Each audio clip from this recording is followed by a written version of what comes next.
자, 최근 10여 년간 이 어른과 아동들의 이 심리학이 이 대중화가 되면서요, 많은 사람들이 이 자존감이라는 개념을 말하기 시작했어요.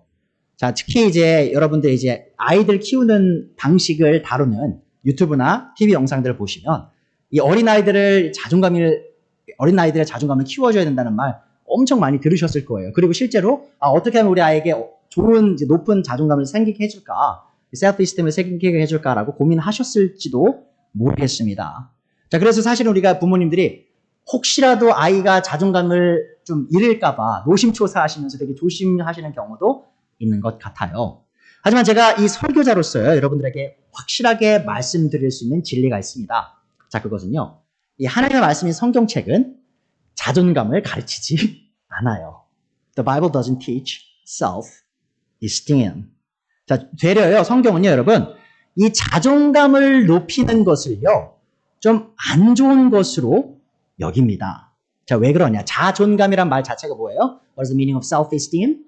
그러니까 내 자신이, 내 스스로가 얼마나 가치 있는지를 아는 거예요. 내 가치. 자, it is about you yourself think that your value is really high. 근데 이제 성경은요, 여러분, 그런 것을요, 정죄합니다. The Bible condemns such an attitude toward self. 성경은요, 인류가 얼마나 가치 없고 더러운 죄인인지를 우리에게 알려주고 있다는 것이죠. 사실 우리 모두에게 필요한 것은요, 이 self-esteem이 아니에요. 자존감이 아니에요. 우리가 아이들을 키울 때 필요한 건 self-esteem이 아닙니다. 자존감이 아니에요. 우리에게 필요한 건 뭐죠? God-esteem입니다. God-esteem. 무슨 말이냐? 하나님께서 그리스도 예수님 안에서 우리를 얼마나 귀하게 여기시냐. 그러니까 그리스도 밖에서는 우리는 아무 가치 없는 사람들이에요. Outside Christ, we have nothing. We have no value.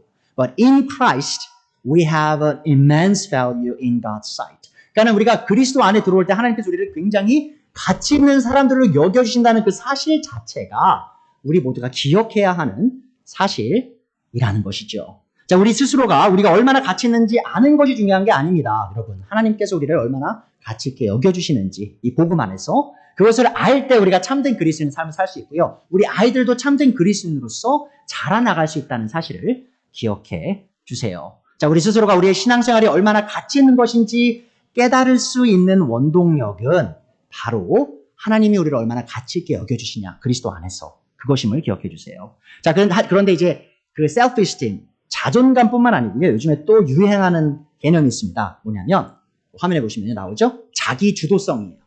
자기주도성. 영어로 self-initiative or self-directedness라고 하는데요.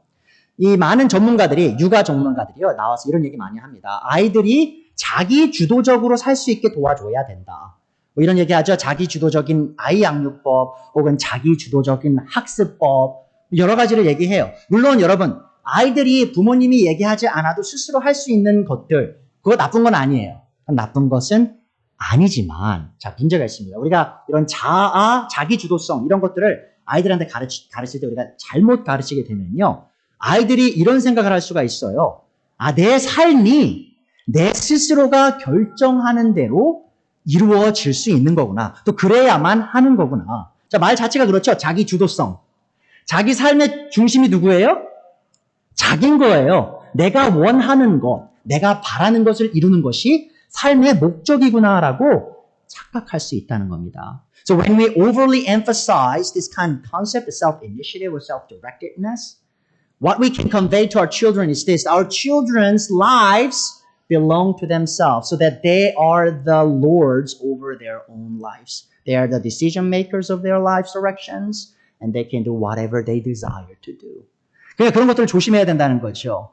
그래서 이 자기주도적인 삶이라는 것이요, 여러분, 많은 사람들이 이렇게 생각합니다. 이 자기주도적인 삶은 남의 눈치를 안 보고 자기 스스로가 원하는 바를 자기 스스로의 방식으로 이루어 나가는 삶이라고 생각하고요. 또한 이러한 삶이 멋진 삶이라고 생각해요. 자, 그렇다면 성경은 자기주도적인 삶이 어떤 삶이라고 가르칠까요? 여러분, 성경은요, 자기주도적인 삶은 그 끝이 멸망이다라고 성경은 가르칩니다. 여러분, 이 인류의 첫 번째 죄가 누가 졌죠? 아담과 이브가 졌어요. 아담과 하와가 졌죠.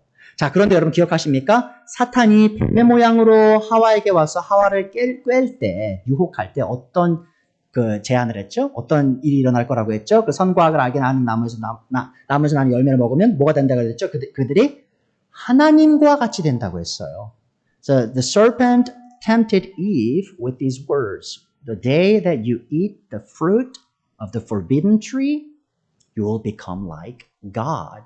자, 그러면 그때 사탄이 이브에게 너가 그 선악과를 알게 하는 나무에서 나는 열매를 먹었을 때 하나님과 같이 될 거야라는 그 의미는 무엇일까요? 바로 이겁니다, 여러분.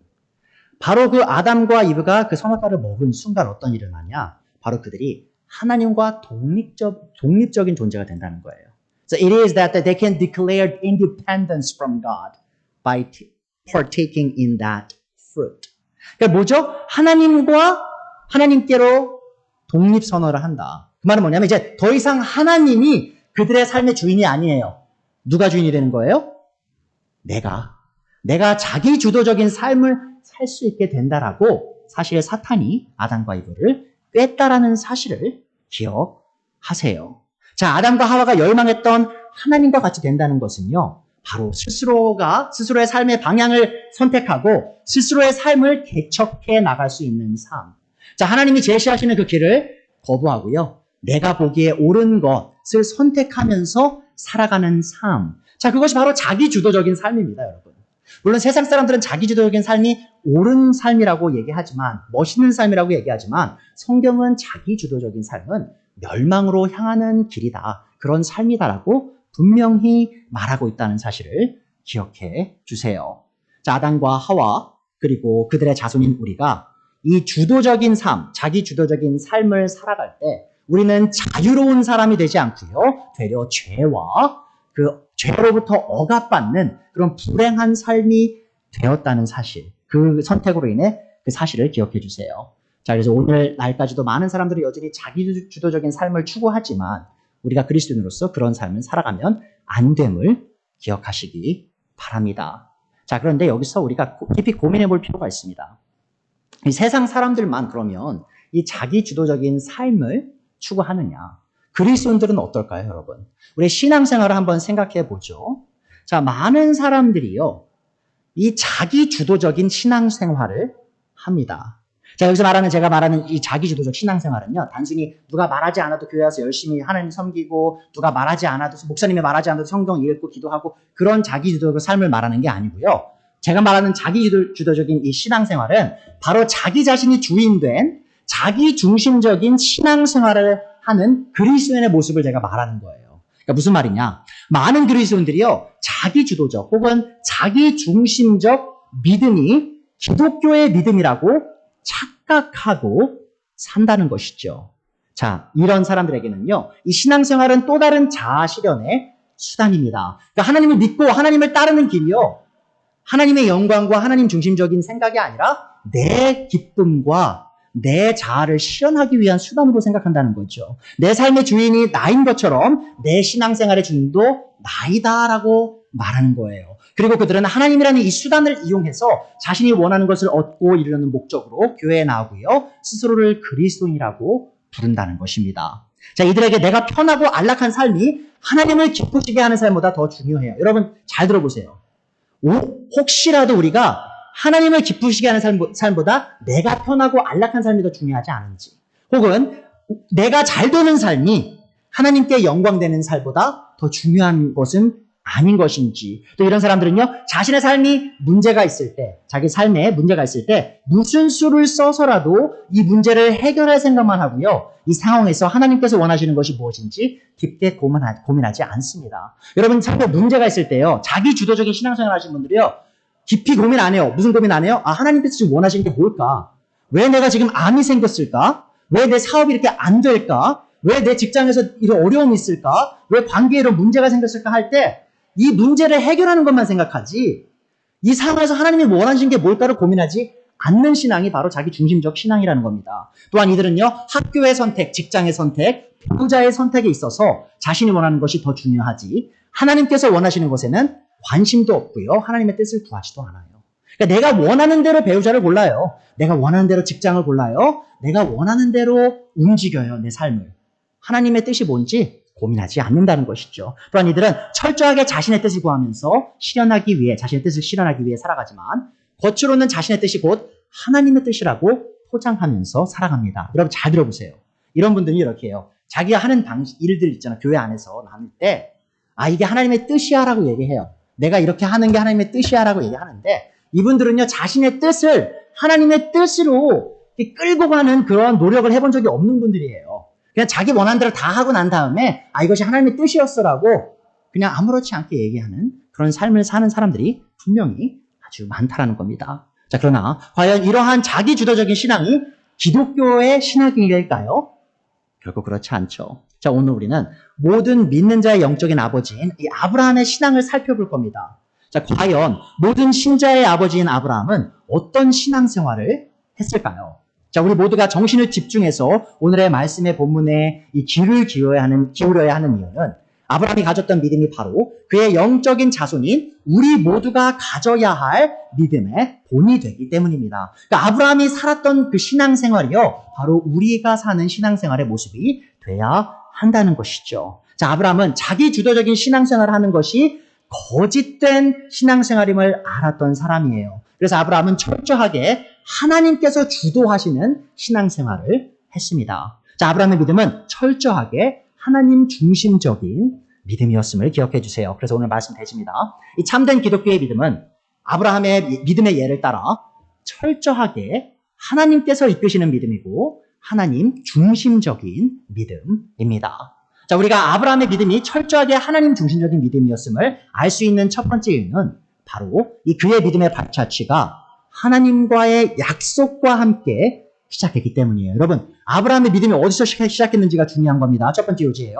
아브라함이 가졌던 참된 믿음은 하나님의 약속을 향한 믿음이었어요. 그러니까 하나님의 약속이 있었기 때문에 아브라함이 믿을 수 있었음을 기억해 주세요. 자, 로마서 4장 16절 17절의 A입니다. 이런 까닭에 이 약속은 믿음에 근거한 것입니다. 그것은 하나님께서 아브라함에게 이 약속을 은혜로 주셔서 이것을 그의 모든 후손에게도 곧 율법으로 사는 사람에게만이 아니라 아브라함이 지금 믿음으로 사는 사람에게도 보장하시려는 것입니다. 아브라함은 우리의 모두의 조상입니다. 이것은 성경에 기록된 대로 내가 너를 많은 민족의 조상으로 세웠다 함과 같습니다. 그러니까 하나님께서 아브라함에게 나타나셔서 자신의 뜻을 계시하시면서 내가 너를 향한 이런 약속을 갖고 있다라고 말했을 때 아브라함의 믿음의 생활이, 신앙생활이 시작됐다는 것이죠. 자, 그리고 그를 향한 하나님의 약속은 뭐였죠? 17장에 나오죠? 17절에 나오죠? 내가 너를 많은 민족의 조상으로 세웠다.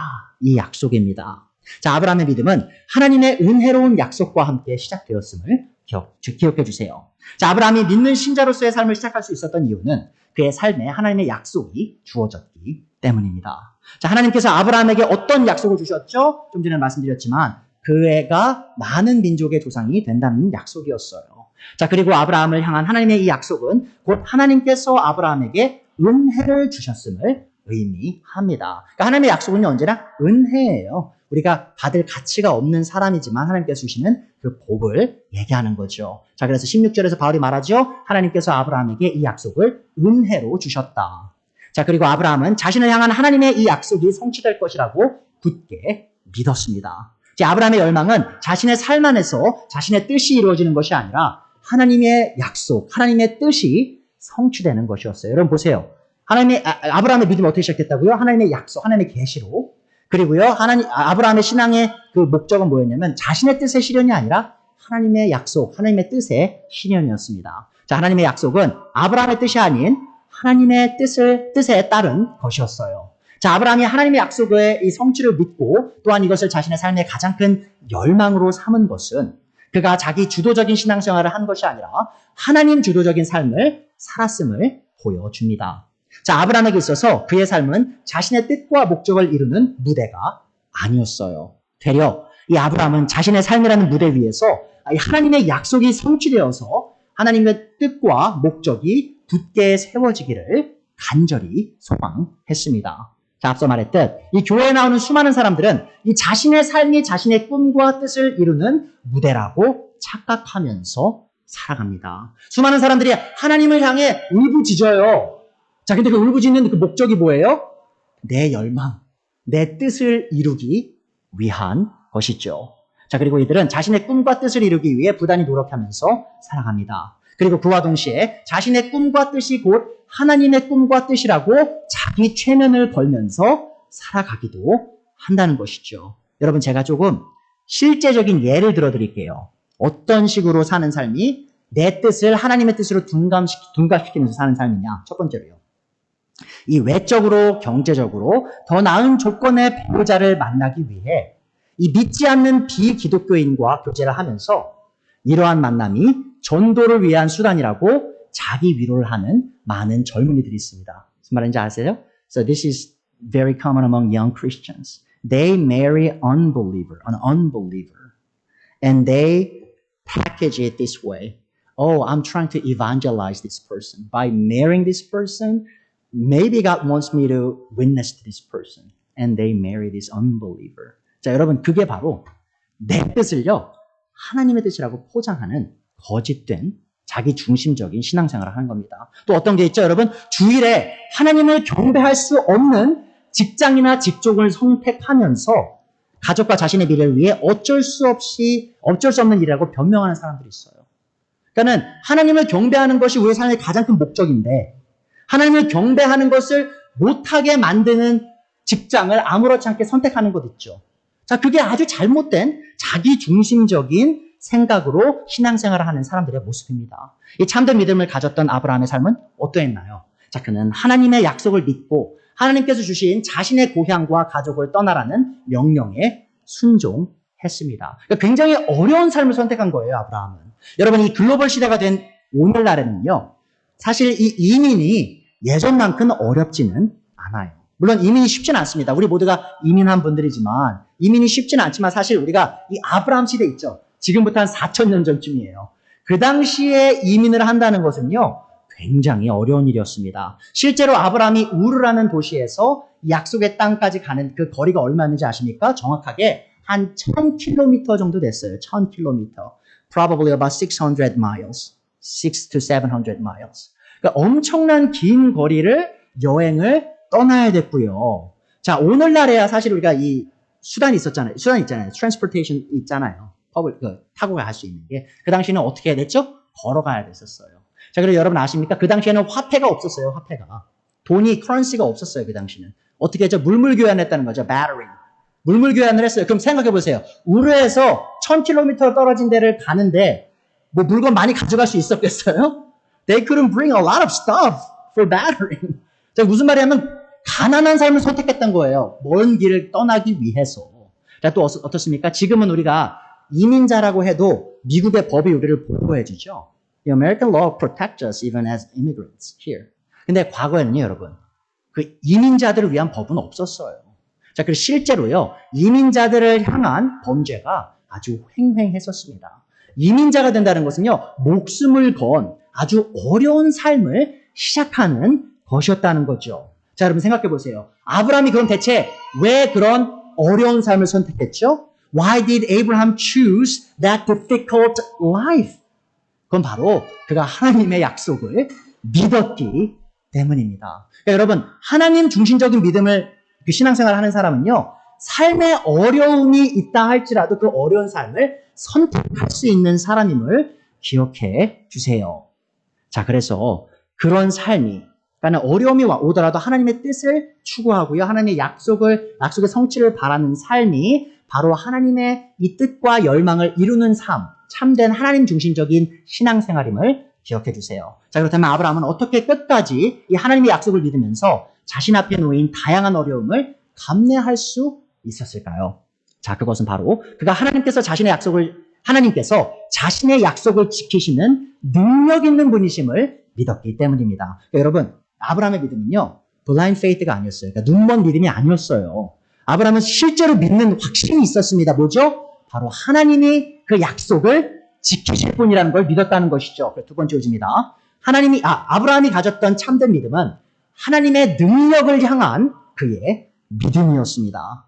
아브라함이 어려운 상황 속에서도 이 하나님의 약속을 향한 소망을 잃지 않았던 이유는 그가 하나님께서 이 불가능을 가능으로 바꾸시는 이 능력의 하나님이심을 믿었기 때문입니다. 자, 아브라함에게 주어진 하나님의 약속은 사실 인간적으로는요, 이루어지기에 불가능한 약속이었어요. 자, 다시 한번 물을게요. 하나님이 그에게 주신 약속이 뭐죠? 너가 수많은 민족의 아버지가 될 것이다. 그 약속이었죠? 자, 그런데 여러분 아십니까? 아브라함이 처음 하나님께 그 약속을 받을 때 나이가요, 75세였어요. 창세기 12장입니다. He was 75 when he first received the promise that he would become the father of many nations. 자, 근데 그때 아브라함이 자식이 있었어요?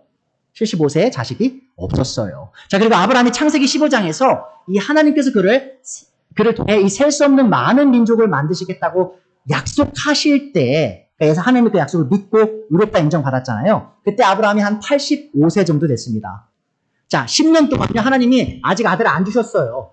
자, 그런데 또 약속하신 거예요. 자, 그리고요, 하나님께서 창세기 17장에서 아브라함에게 내년 이맘때쯤 그가 아들을 낳을 것이라 약속하실 때 그의 나이가 99세였어요. 여러분 생각해보세요. 75세에 나타나셔서 너가 아들을 낳을 거다라고 하셨는데 99세가 될 때까지 아들을 안 주신 거예요.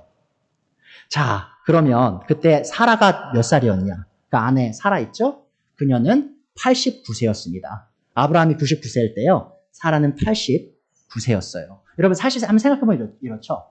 아브라함이 처음 그 약속을 받았을 때 나이가요 75세였고요. 그 당시에 사라는 65세였어요. 물론 우리가 보통 여성분들이 이 생리가 거의 이제 50대 정도면 다 끝나시죠. 자, 그런데 이 흔치는 않지만 사실 여성분이 한 65세 정도의 아이를 낳는 경우도 가끔은 있습니다. 자, 무슨 말이냐? 그 말은 곧 이 사실은 하나님께서 아들을 75세, 아브라함이 75세 때, 사라가 65세 때 주셨으면 어쩌면 인간적으로 가능한 일일 수도 있었다는 거예요. 실제로요, 2019년에 이 중국 국적의 티안이라는 여성분이요, 67세의 나이로요, 2.5kg짜리 아주 건강한 딸을 자연적으로 낳았습니다. 67세였어요. 이 중국 여성분이. 자, 그러나 하나님께서는 이 아브라함을 우르에서 부르신 해를 기점으로 약 24년이 넘는 기간 동안 아브라함과 사라에게 아들을 주지 않으셨어요. 왜 그러셨을까요?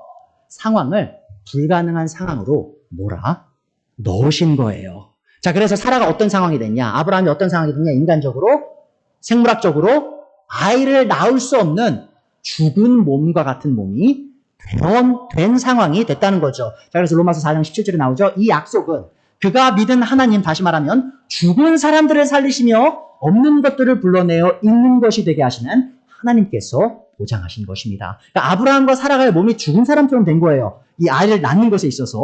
18절, 아브라함은 희망이 사라진 때에도 바라면서 믿었으므로. 보세요, 여러분. 희망이 사라졌어요. 왜요? 인간적으로, 육체적으로 애를 낳을 수가 없는 상황이 된 거예요. 너의 자손이 이와 같이 많아질 것이다 하신 말씀대로 많은 민족의 조상이 되었습니다. 그러나 그는 믿었죠. 자, 그리고 19절이죠. 그는 나이가 100세가 되어서 자기 몸이 이미 죽은 것이나 다름없고 또한 사라의 태도 죽은 것이나 다름없는 줄 알면서도 그는 믿음이 약해지지 않았습니다. 자, 하나님께서 하신 그 약속은 여전히 유효했지만 이 아브라함과 사라는 스스로에게 하나님의 약속을 지킬 능력이 전혀 없었어요. 자, 그러나 이 아브라함은 자신과 사라의 수태하지 못하는 능력을 바라보지 않고 바로 불가능한 가능으로 바꾸실 수 있는 능력을 가지신 하나님을 바라봤다는 겁니다. 자, 그게 바로 믿음이에요, 여러분. 불가능한 상황을 가능으로 바꿀 수 있는 그것을 우리가 믿는 것. 누가 그런 능력이 있다고요? 바로 하나님이 그 능력이 있어야 된다는 것을 믿는 것이 믿음이라는 것이죠. 자, 아브라함은 하나님께서 불가능을 가능으로 만드시는 능력 있는 분이심을 믿었습니다. 18절에 다시 나오죠. 아브라함은 희망이 사라진 때에도 바라면서 믿었어요. 자, 그리고 19절 후반부에 나오죠. 그는 믿음이 약해지지 않았어요. 자, 그리고 20절이죠. 그는 하나님의 약속을 믿고 의심하지 않았습니다. 오히려 그는 믿음이 더욱 굳세어져서 하나님께 영광을 돌렸고요. 21절, 그는 하나님께서 스스로 약속하신 바를 능히 이루실 것이라고 확신했어요. 자, 그래서 그 믿음을 보시고 하나님께서 아브라함을 의롭다 여기신 것이죠. 자, 아브라함은 하나님의 약속을 믿지 않을 모든 이유를 갖고 있었습니다, 여러분. Abraham had every reason not to believe God's promise. 자, 그런데 그때 아브라함은 여전히 하나님을 믿었고요. 또한 하나님께서 약속을 지키실 능력이 있는 분임을 믿었다는 것이죠. 자, 그가 그렇게 할 수 있었던 이유는 바로 그가 이 전 우주를 창조하시고 주관하시는 이 하나님의 능력을 믿었기 때문입니다. 물론 이 말이 곧 아브라함이 이 하나님의 능력을 단 한 번도 의심한 적이 없었다는 것은 아니에요. 여러분 착각하시면 안 돼요. 아브라함이 실패할 때가 있었어요. 그러니까 믿음이 흔들릴 때가 있었어요. 기억하십니까? 아브라함과 사라가요. 그 자손 있죠. 자신들의 자손을 만들려고 자기의 꾀를 낸 적이 있었어요. 언제였죠? 바로 사라가 아브라함에게 이집트 여성이었던 하가를 주죠. 젊은 여성. 수태할 수 있는 젊은 여성을 줘요. 자기의 하녀였죠. 그러면서 어떻게 하죠? 이 여자를 통해 우리의 대를, 당신의 대를 이어라. 자, 그리고 태어난 아들이 누구예요? 바로 이스마엘이죠. 그러니까 그 이스마엘을 낳았다는 사실은 뭐냐면 아브라함과 사라가 때로는 그 믿음이 흔들린 적이 있었다는 것이죠. 자, 아브라함이 사실 이스마엘을 낳았을 당시에 그는 한 86세 정도 됐었어요. 자, 그런데 그렇다면 이 아브라함과 사라가 그때 약간 흔들리는 그 시절이 있었기 때문에 그들이 하나님을 믿지 않는 것이었냐? 그것은 아니었던 것이죠. 자, 바울이 지금 우리에게 말하고자 하는 바는 이겁니다. 자, 아브라함과 그 사라가 사실은 하나님을 향한 믿음이 흔들릴 때가 있었음에도 불구하고 자, 그의 삶을 전반적으로 보면요. 전체적으로 바라보면 그 하나님을 향한 그의 믿음이 점점 더 강해졌던 거예요. 물론 우리가 바이오리듬이라고 하잖아요. 올라갔다 내려갔다는 그런 시점이 있었지만 결국 그 종국을 보면 이 그래프가요. 점점 더 올라가는 그런 믿음으로 하나님께 자신의 믿음을 증명해 나가는 삶을 살았다는 것이죠. 자, 그래서 바울은요, 아브라함의 그 하나님을 향한 사랑이 점점 더 강해졌다라고 얘기하는 거예요. 자, 이게 여러분 우리에게 시사하는 말은 뭡니까? 우리도 연약하죠? 우리도 하나님을 향한 믿음이 흔들릴 때가 있어요. 자, 그 말이 곧 우리가 거기서 멈춰서 하나님을 향한 믿음을 버려야 된다는 뜻이 아니라는 겁니다. 왜죠? 그런 어려움 속에서도 우리가 하나님을 계속해서 믿고자 하나님을 향해 더욱더 나아가면 하나님께서 우리의 믿음을 더욱더 증대시키시는 아브라함을 그렇게 도우셨던 것처럼 우리를 도우시는 일이 분명히 있을 거라는 것을 기억해 주시길 바랍니다. 자, 그리고 이 하나님의 능력을 향한 이 아브라함의 멈추지 않는 믿음은 하나님께 영광을 돌렸고요. 그로 인해 하나님께서는 아브라함을 의롭다고 여겨 주셨습니다. 이 아브라함의 믿음의 삶이 우리에게 시사하는 바는 뭐죠? 자, 그것은 바로 하나님을 향한 우리의 믿음도 흔들릴지라도 거기서 우리가 멈추지 말고 하나님의 능력을 계속해서 기억하면서 그분을 향한 믿음을 점점 더 키워나가야 된다는 겁니다. 자, 여러분 그것이 바로 아브라함의 자손됨을 의미해요. 자, 아브라함이 때로는 넘어졌지만 하나님을 향한 믿음을 계속 증대했던 것처럼 키워나갔던 것처럼 우리 또한 넘어질 때도 있을지라도 거기서 멈추지 않고 하나님을 향한 믿음을 계속 키워나가야 함을 기억해 주시길 바랍니다. 자, 그리고 세 번째 요지 말씀드릴게요. 아브라함이 가졌던 참된 믿음은 예수님을 믿는 모든 성도들이 공유하는 믿음입니다. 자, 우리가 이 아브라함의 믿음이, 다시 말씀드릴게요. 우리가 이 아브라함의 믿음의 자손이 될 수 있었던 이유는 우리가 아브라함이 가졌던 믿음을 가진 그의 후손이기 때문입니다. 자, 하나님께서 아브라함의 칭의를 창세기에 기록하신 이유는 우리의 믿음의 조상인 아브라함의 예를 통해 우리가 믿음의 법을 따라 어떻게 칭의에 이르고 또한 어떤 종류의 믿음을 가져야 하는지를 가르치시기 위함이었어요. 그러니까 여러분, 아브라함의 삶이 기록된 이유는 우리를 위한 것이었어요. 왜요? 아브라함이 살았던 그 신앙생활을 우리가 하길 하나님께서 바랐던 것이죠. 자, 로마서 4장 23절에 나오죠. 그가 의롭다는 인정을 받았다는 말은 아브라함만을 위하여 기록된 것이 아니라 하나님께서 의롭다고 여겨주실 우리, 곧 주 예수를 죽은 사람들 가운데서 살리신 분을 믿는 우리까지도 위한 것이었습니다. 그러니까 신약의 그리스도인들, 우리를 위해 그 쓰여진 거예요. 아브라함의 삶이. 예수님은 우리의 범죄 때문에 죽임을 당하셨고 우리를 의롭게 하시려고 살아나셨습니다. 자, 우리에게 주어진 이 칭의의 복은 우리 힘으로 이루어지기 불가능한 일이었어요. 여러분, 제가 조금 비교를 좀 해드릴게요. 비교 뭐냐면, 자, 아브라함이 하나님께 약속을 받았죠. 어떤 약속 받았죠? 너가 많은 민족의 아버지가 될 거다. 자, 근데 그 당시에 아브라함은 생물학적으로 어떤 상태였어요? 아이를 낳을 수 없는 상황이었어요. 그의 아내도 아이를 낳을 수 없는 상황이었어요. 불가능한 상황이었어요. 자, 그거와 마찬가지예요, 여러분. 하나님께서 우리에게 약속을 주셨어요. 어떤 약속? 우리를 믿음으로 의로운 사람으로 인정해 주시겠다. 그리스도를 통해.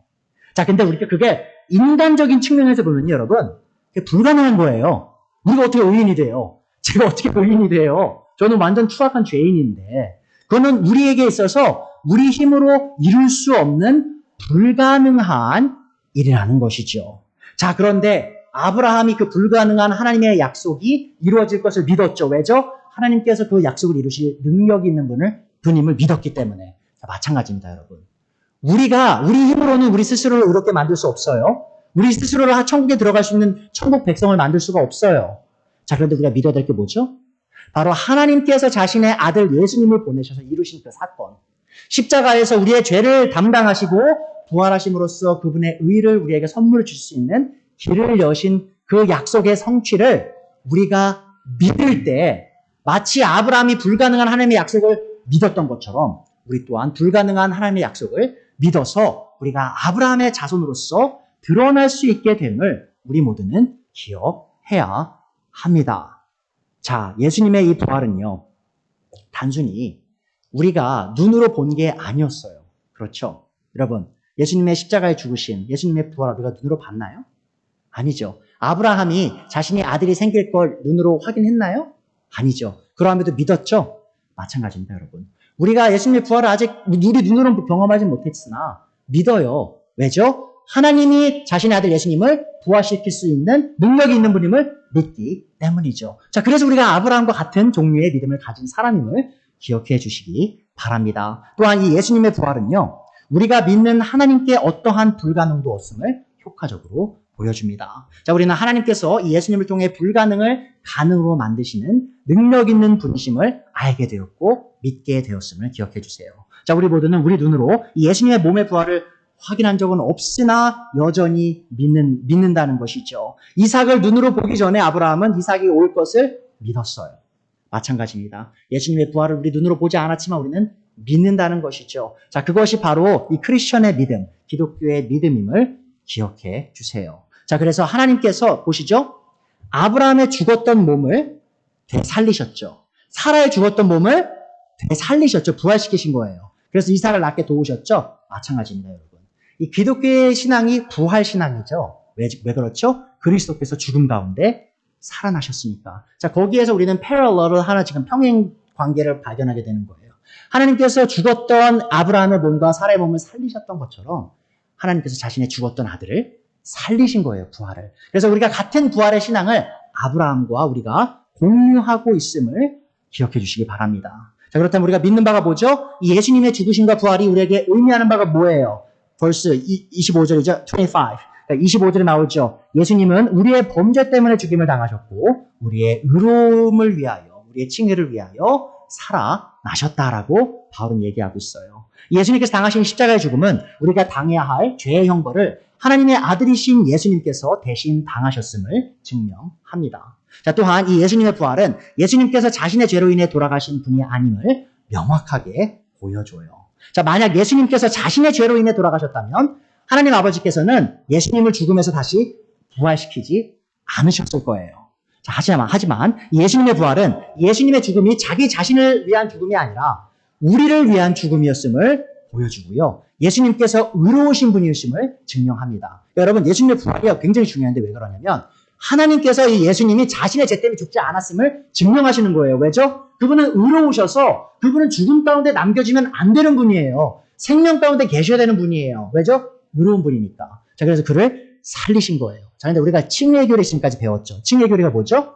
우리의 죄가 예수님의 죽음 안에서 전가되는 거예요. 예수님이 우리의 죄를 짊어지고 십자가에 가서 돌아가신 거예요.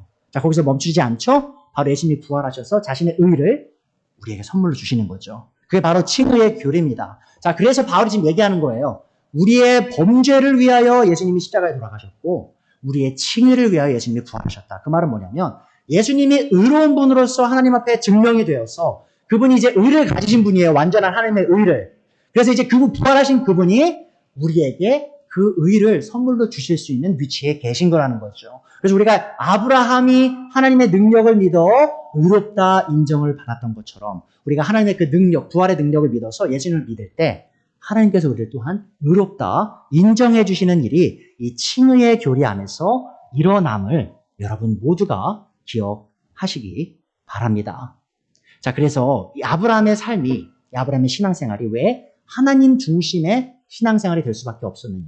잘 생각해 보세요, 여러분. 그의 믿음이 언제 시작됐다고요? 하나님의 약속과 함께. 자, 그가 믿었던 게 뭐라고요? 하나님의 약속을 지키시는 능력. 자, 그런 믿음을 우리가 따라서 그 예를 따라서 살아가는 우리라면 우리의 삶의 그 신앙생활이 우리 중심적인 신앙생활이 될 수 있을까요? 결코 그럴 수 없다는 것이죠. 왜죠? 우리의 믿음은 하나님의 약속으로부터 시작되는 겁니다. 그러니까 여러분, 신앙생활이요, 여러분의 자아실현의 도구가 아니에요. 수단이 아니고요. 하나님이 약속하신 그 약속이 성취됨을 우리가 바라보고 경험하는 것이 이 신앙생활의 시작이고, 또한 우리가 믿는 바는 내가 잘 될 거야가 아니에요, 여러분. 긍정의 힘이 아닙니다. It's not the power of positivity. But it's rather that we believe that God has the power to fulfill His promise. 그러니까 하나님께서 자신의 약속을 실천하실 수 있는 능력이 있으심을 우리가 믿기 때문에 우리의 삶이 바로 하나님 중심적인 그 신앙생활이 될 수 있음을 기억해 주시기 바랍니다. 자, 그것이 바로 우리의 신앙생활의 참된 의미임을 기억해 주세요. 그래서 많은 그리스도인들이 자기 주도적인 믿음이 기독교의 믿음이라고 착각하지만 이 참된 기독교의 신앙은 아브라함의 믿음의 예를 따라 철저하게 하나님께서 이끄시는 신앙이고 또한 하나님 중심적인 신앙임을 기억해 주시기 바랍니다.